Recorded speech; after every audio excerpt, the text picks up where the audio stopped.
Welcome everyone back to the Crimson 15 podcast. I'm your host, Crimson Sen. M15 PCA. Native 454. Be sure to check us out over on Twitter at C15 Podcast. So Netflix, again, they can't stop themselves. No. They're like a greedy little kid in a candy store, and they can't stop eating. Stop. They are going to adapt a bunch of Roald Dahl movies and its stories. So Charlie and the Chocolate Factory, Matilda, Big Friendly Giant, into animated events. What the hell does that mean? It's an event. Would you consider the... Okay, now I'm thinking about it a little bit.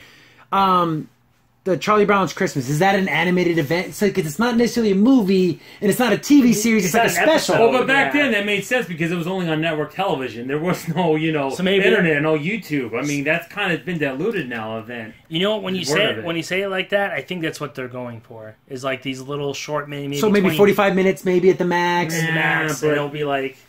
But so this is coming from comingsoon.net, and quote, our mission, which is purposely lofty, is for as many children as possible around the world to experience the unique magic and positive messages of Roald Dahl's stories, said Roald Dahl's widow. I guess she's a part of it, but you're not him. This partnership with Netflix has got me lots of money. No, this partnership with Netflix makes a significant move towards making the possible and in the incredibly exciting new chapter in Roald Dahl's stories company. Roald would, I know, be thrilled. I don't know about that. You're thrilled. I'm pretty sure that giant check you got really got you going. It moved you to a bigger house. Yeah, let's say the story moved me to a bigger house. Immersing ourselves... that was from The Simpsons. Yeah. Immersing ourselves in the extraordinary worlds of Roald Dahl stories have been an honor and a massive amount of fun. We are grateful and trust the Roald Dahl Story Company and the Dahl family have placed in our team and deliver more moments of shared joy with families around the world. So blah, blah, blah, blah, blah. They're going to do Charlie and the Chocolate Factory, Matilda, the BFG, the Twits, Charlie and the Glass Elevator, which has never been done, which is the sequel, which isn't as good as the original. No. George's Marvelous Medicine, Boy Tales of Childhood, Going Solo, The Enormous Crocodile, The Giraffe, Pelly and Me, Henry Sugar, Billy and Minpins, The Magic Finger, Elsa Tort, Dirty Beast, and Rhyme Stew. Wow. That's a lot. That's all of it. It's like a... My question is, they must have given her at least over $100 million. This probably got a ton of freaking money. That's one long title. Yeah, it's one movie. And the fantabulous Charlie and the Chocolate Factory, starring Harley Quinn. There's very few movies I consider to be perfect movies. Charlie and the Chocolate Factory, the original, not that piece of garbage that came out afterwards, is a perfect film. Untouchable. Perfect. Wizard of Oz. Oh, yeah. Back to the Future. Perfect. There's films that you don't touch. They're forever films. You can never do them again. Yeah, exactly. And as far as these other movies, I know I'm not a big Matilda fan, but our sister is. I like Matilda. Matilda's movie. She's a huge fan. And again, the one I'm worried about is Willy Wonka. That's the one. No, don't, because you're going to ruin it. You're going to dilute it even more. And I'm sorry. I can't believe Gene Wilder, the late Gene Wilder. Oh, great. He is Willy Wonka. And you close your eyes and you say Willy Wonka in your head. You see him, the crazy curly red hair, the purple suit and the top hat. He is Willy Wonka, and I refuse, and I will never accept another Willy Wonka in my life. I bet they're going to make him look completely different. And here's the thing, though. Netflix, again, we talked about this with Cowboy Bebop, and this definitely... How long before we get a completely race-swapped characters? Probably. Is it all possibility that Matilda is black, her family is white, and they treat her like crap because she's adopted? Yeah, they're trying to get a race thing. Dude, that would be the worst. That would be the But is it within the realm of possibility? I hope not, but you're probably right. That would be the worst story flip ever. Yeah, I don't know. I guarantee it. And again, it's just because you can't have the main character be just a white person. Anything else works. I'm not a fan of the Big Friendly Giant. That doesn't really resonate with me. Which takes place in London, and it's going to be not an English person. No. It's going to be an Asian. It's going to be an Asian person. It breaks my heart. Yeah. And again, please, just try to stick to the damn stories. If you want to write a story about a POC, a person of color, write that story. You don't have to go in the past and destroy someone else's stories just so you can push your stupid narrative. But it'll make money. But the thing is, at least with the Willy Wonka sequel, at least no one's ever done it. Yeah, no one's done the glass elevator. Glass elevator. Don't they go to the moon? Yeah. I can't remember. They go to the moon, right? To the moon, yeah. So you guess you could do that, but I mean, you wouldn't have Willy Wonka in it, though. Not the original. That's what I'm saying. You can't get the voice, and you probably not gonna make him look like Willy Wonka or like Gene Wilder. Yeah. But this is a lot. Again, like we said, Netflix. Stop. Yeah, So there's a Netflix stop. office. My God, stop. We need to take Netflix to like in the equivalent of an AA meeting. Yeah. Okay, please Netflix, stop what you're doing. Stop making shows. And stop adapting things that don't need to be adapted. No. I don't know, like, oh, the Roald Dahl story company. And it's just like, the Tolkien Society and all that, the family. I just don't see this is going to be any good because they haven't done it yet. Yeah. Netflix, as of late, when they came out of the gate, oh, wow, look at all these Netflix originals. Like with the first set of Marvel film shows. Yeah. But then they started like, oh, now we're popular. Now we got you in as an audience. Now here's the real message we wanted to give you. And it's crap. Yeah. Yep, and then Again, it fell apart. Season 2 of Jessica Jones. Jessica Jones was really... I heard a lot of things about Luke Cage. Luke I Cage couldn't being even political. start watching it. I couldn't watch it. Yep, and then Trump, am I right?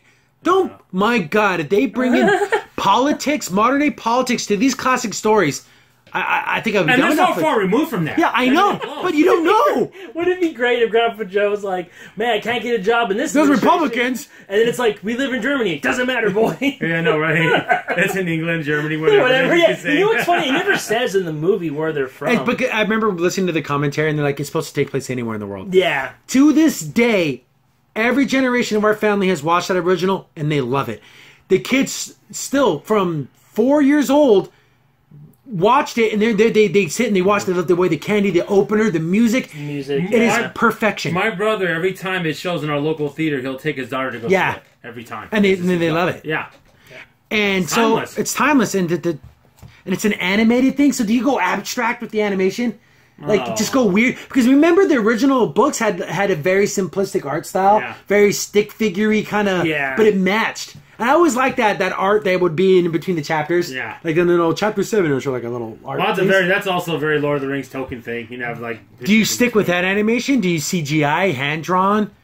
You know what? If you're gonna do it hand drawn. Yeah, I would like to see something classic. Well, it'd be funny if they did it like they used to do with the Willy Wonka friggin' commercials with the Nerds candy, where it has that weird brown curly hair and it's all generic. There's that version of him too, but it's still kind of based off of Gene Wilder. Yeah, a it little is. bit. He's got the curly hair out the ear, and he's got the purple suit and the top hat. Yeah, it looked very cartoon. Almost looks like, I would say, home movies almost kind of look to it. If anyone knows what that is. If you know what home movies is, you get a +1 from Infinity BCA. Exactly. But like kind of that squiggly animation. Yeah, the Bob's Dr. Burgers Katz's, is the closest thing people probably would know. Yeah. But I don't want this. No, it's not needed. It's like, again, we say with Lion King, it's one of those things where like it's okay. So it's necessary. Yeah. It's, take off Charlie and the Chocolate Factory, take off Matilda, and like, you do some of the lesser known stuff, I guess, and do like a special animated thing, but keep your damn politics out of it. Just tell the damn story without trying to put we had to make it for today's audiences and you know what would be really cool? I thought about if they would do it like this. Make Matilda transgendered. Yeah, that'd be great. No, not that idea. No, that's for later. Would be to have it to where a father or mother is telling stories to their kids and they're reading the and stories. that's like the framing device for the story? Stories. So that you can kind of change it because it's the parents' point of view of Willy Wonka. But then what makes Willy Wonka so good? It can happen anytime. You know, it takes place in the 60s. It can happen anytime. Oh, yeah. It didn't matter. Yeah, that movie, just like the fashions and stuff, but for the most part, besides like having cell phones and stuff, it could take place anytime. Exactly, and that's why I like if the parents are telling it because they could bring it to the past, the future, whatever, and it won't piss off us because we'll be like, well, that's their version of it. That would be a pretty cool framing device, but I can just see this thing being riddled with politics of today. Exactly. When it wasn't about any of that crap. Not any of it at all. It's about the candy and about the wonderment kids have of candy. That's what it's about. And being a good kid, and how those other kids were naughty and not good, so they got punished. I always remember that last line in the original movie was so good. Yeah, whatever happened to him, he got everything he wanted. You got everything you wanted. Oh, I love that. Oh. And you know what I love about that film, too, is like Charlie's like, what about the other kids? He was so worried about these kids that were awful. Yeah, and they had to guess what, they'll all be fine. He's like, they go back to the terrible, awful selves. And I know that the new remake didn't even have that because he already won, but then he wanted him to live with him. And so weird. I don't know. That's probably the original story. We don't need Willy Wonka's backstory that his dad was a dentist and all. We don't need any of that crap. It's stupid. No, we need basically what I wanted that movie to be. And I know we're not going to retread on old territory here, but why couldn't Willy Wonka be Charlie and Charlie's trying to be Willy Wonka? That would have made more sense to me. They should have just did that. Don't leave Willy Wonka alone, okay? Just let it be. Say he died and went off somewhere or whatever at that point. I want one Oompa Loompa to look like Donald Trump. Yeah. Look at his orange skin and his hair comb over. He's and wearing a red hat. Yeah, I want that. Oh, I want that. Come on, we got to make it happen. And the Matilda thing That's just too was easy. the hot ticket. Oh, yeah. The hot ticket. The live wire. Yeah, he found all the balloons in an island somewhere. Is that right? If you're a geography teacher, you know all about it. Yeah, in Yeah. America. Yeah, that's where they came from. No. He was some island somewhere. But I can just see, it just because Netflix, they can't help themselves. I know. And they're like, oh my god. Like you said, even though I personally like the Castlevania Netflix series they made, I find gripes with that. And they didn't have to put certain things in there. And I know with these kid shows, they're not going to help themselves. That's influence. We got to influence the younger generation. It's worth destroying a time-old classic just so we can get our message out. Exactly. Because even in Castlevania, I know it's for older audiences, but take some of that stupid crap out. It could have been like a A++.